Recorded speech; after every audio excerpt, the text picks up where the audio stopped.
তিন ছেলে, কিন্তু বাবা মায়ের ভরণ পোষণ দেয় না কেউ। একজন বৃদ্ধ বাবা মা তিন ছেলেকে মানুষ করলেন।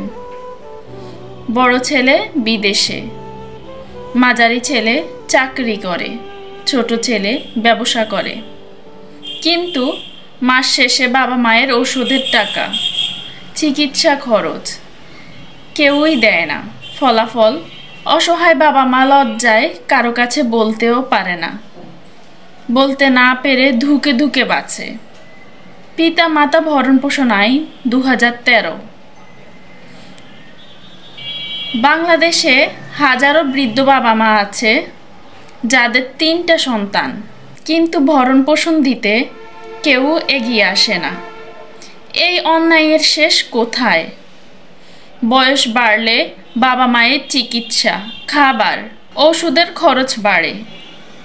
কিন্তু অনেক সন্তান আছে যারা নিজের বিলাসিতা চালায়, কিন্তু বাবা মায়ের জন্য 1 টাকাও খরচ করে না। এটা শুধু নৈতিক অপরাধ না, এটা আইনের চোখেও শাস্তিযোগ্য অপরাধ। সমাধানের পথ, আইন আপনার পাশে আছে। কোথায় অভিযোগ করবেন?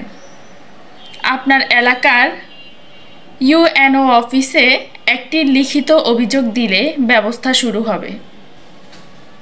বাবা মা নিজে না পারলে আত্মীয়, প্রতিবেশী বা যে কোনো দায়িত্বশীল মানুষ তাদের হয়ে অভিযোগ করতে পারেন। ইউএনও অফিস তদন্ত করে দেখবে কোন সন্তান কত টাকা আয় করে, কার কত সামর্থ্য আছে।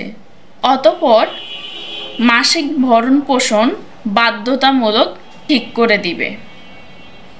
ভরণ পোষণের টাকা দিতে কেউ গড়িমসি করলে তার বেতন বা আয় থেকে সরাসরি টাকা কেটে নেওয়া হবে। প্রয়োজন হলে সম্পত্তি থেকেও আদায় করা হবে।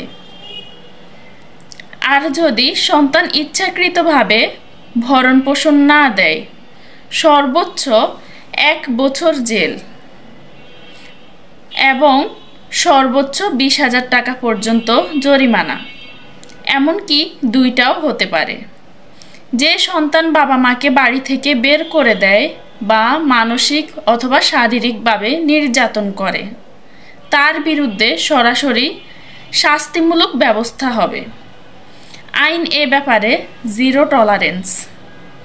যে বাবা মা আপনাকে মানুষ করেছে তাদের ভরণ পোষণ দেওয়া শুধু দায়িত্ব না, এটা আপনার পরিচয়। আর মনে রাখবেন, বাংলাদেশে আইন বাবা মায়ের পাশে দাঁড়ায়। এমন বাস্তব সমস্যার সমাধান পেতে ফলো করুন law help BD legal and form service. আর মনে রাখুন, বাবা মাকে সম্মান দিন, ভরণ পোষণ দিন। আইনও আপনাকে তা করতে বাধ্য করবে। ধন্যবাদ।